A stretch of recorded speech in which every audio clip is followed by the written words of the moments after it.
சமஸ்கிருதத்தில் ஐயர்கள் ஆயுஷ் ஹோமம் ஸ்டாலினுக்கு செய்கிறார்கள். நம்முடைய ஸ்டாலின் மனைவி போய் இருந்து கொண்டு செய்கிறார். தமிழில் அர்ச்சனை பண்ண சொல்ல வேண்டியதானே? நீ தான் தாழ்த்தப்பட்டவனையும் அர்ச்சகராக்கி வைத்திருக்காயே, அவரை கூப்பிட்டு ஆயுஷ் ஹோமம் செய்ய சொல்ல வேண்டியதானே? சமஸ்கிருதத்தில் ஐயர்கள் ஆயுஷ் ஹோமம் செய்ய ஸ்டாலின் மனைவி முன்னிருந்து அதை நடத்த இவையெல்லாம் நடக்கிறது. இவர்களுக்கு பேசுவது என்ன ஏதாவது பேசுவார்கள். இல்லை, அதே கருணாநிதி குடும்பத்தில் தான் ஒரு பிராமின் இருக்கு, லேடி. தயாநிதி மனைவி யார்? இந்து குரூப்பினுடைய பெண். அவரை தானே கல்யாணம் பண்ணி. இது தெரியல திருமாவளவனுக்கு. அது பெருமை தானே தயாநிதி மாறனுக்கு. அதாவது தன்னை விட கூடுதலானவர்களை மணந்து கொள்வது என்பது பெருமை. இது திருமாவளவனுக்கு தெரியலையா?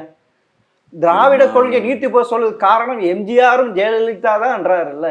இல்லை, இதை என்ன நீத்து போனது என்று சொல்ல வேண்டிய நான் இப்போ பதில் சொன்னேன். நீங்க கேட்க இல்ல கடவுளே இல்லை, அது இல்லை, அது இல்லைன்ட்டு. கடவுள் இல்லைங்கிறது திராவிட கொள்கையெல்லாம் கிடையாது.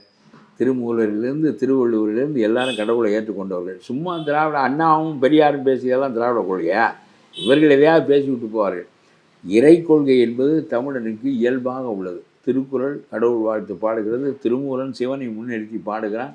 ஆகவே இவர்கள் சொல்வதெல்லாம் சரியில்லை. நான் என்ன சொல்ல வந்தேன் என்றால், பிராமணர்கள் எம்ஜிஆர் பிராமணியத்தை அதற்குள் புகுத்தி விட்டார் என்று சொல்லுகிறாயே, ஜெயலலிதா திராவிட கொள்கைகளை வரித்து கொண்டு ஆட்சி செய்கின்ற போது அதை முன்னிறுத்தி இதையெல்லாம் செய்தாரே, அவர் எந்த பிராமணர்களுக்காக இந்த கொள்கையை மாற்றினார்?